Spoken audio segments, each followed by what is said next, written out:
Di saat para politikus dan tim kampanye calon presiden berebut simpati masyarakat soal janji-janji ketika terpilih nanti, beda dengan capres nomor urut 2 Prabowo Subianto. Dalam kampanyenya di Banten, Menteri Pertahanan itu menyindir para politikus yang kini rajin menebar janji-janji di saat mau menghadapi pemilihan umum. Menurutnya, Indonesia tidak bisa menjadi negara yang makmur jika politikus hanya asal menebar janji.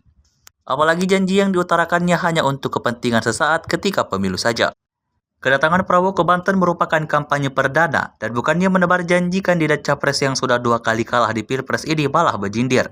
Ia pun mengungkit lagu Tinggi Gunung Seribu Janji yang biasa dipakai jurus para politikus, janji kosong yang dianggapnya sebagai penyakit. Ia kemudian menjelaskan jika dirinya dan Gibran lebih memilih untuk mengkaji programnya terlebih dahulu sebelum mengumbar janji ke masyarakat. Sementara itu, sejak kampanye hari pertama pasangan capres nomor urut 1, Anies Baswedan dan Muhaimin Iskandar, dan nomor urut 3 Ganjar Pranowo dan Mahfud MD tak menunggu untuk langsung mengumbar janji.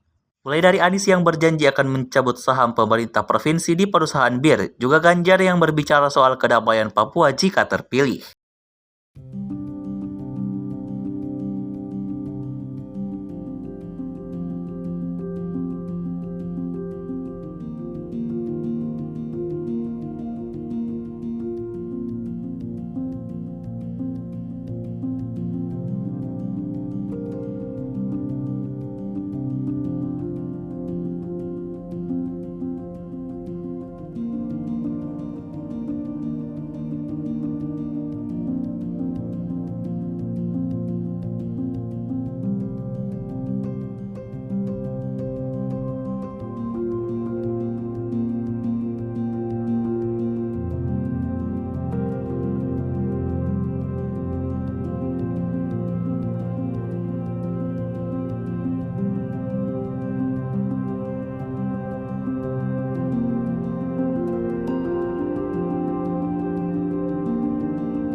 Download Tribun X sekarang, menghadirkan lokal menjadi Indonesia.